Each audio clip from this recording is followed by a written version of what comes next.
starts now. Why a ladder? Why my vibrator? I don't know either. They took what? Tonight, the strange story of a drug raid that took a strange turn. Tonight on The Edge, they came to take her weed, but a St. Clair County woman claims they took a lot more than that.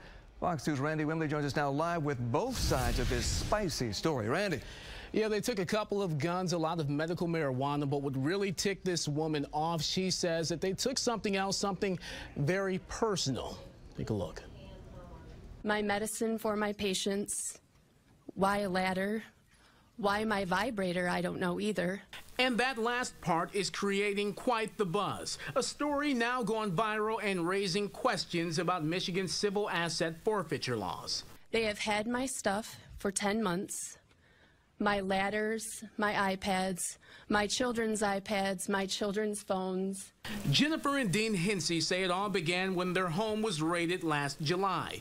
They both are licensed medical marijuana patients and caregivers targeted, they say, by St. Clair County's drug task force. It began when Ginnifer says she walked into a medical marijuana licensing facility as it was being raided. They asked me how much medicine I had in my backpack. I said 6 ounces. Then they said get a warrant for her house.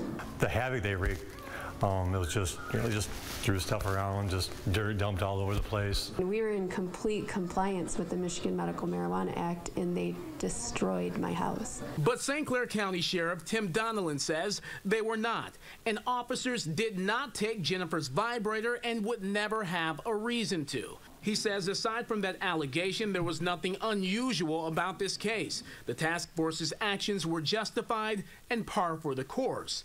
Even so, a judge dismissed the criminal charge of possession with intent to distribute against Ginnifer Hency 2 weeks ago. But here's what she says happened when she went to the prosecutor's office to get her property back. Lisa Wisnowski, who is an assistant prosecuting attorney, said that I can still beat you in civil court. I can still take your stuff. This is bully tactics. We have your property. We couldn't get any charges to stick. We're just going to keep it and drag it out. Michael Camorn is Hency's lawyer. Here's a person who they took her property and they couldn't even make the charges stick, let alone get a conviction. So if there was an example of why there needs to be reform, it is this. They left my ballasts, my lights, the stuff that I used to grow drugs. They left that, which that is what forfeiture laws are made for. The St. Clair County Prosecutor's Office has about a week to appeal that judge's decision to drop those charges against Ginnifer Hency. The civil case regarding their property, though, is still pending. Now, the sheriff, Tim Donnellan, says the drug task force has been in place for 30 years, has a 99% conviction rate, and he says there was nothing unusual about this case except for that testimony that you saw earlier about her vibrator, an allegation he again says is untrue, is false.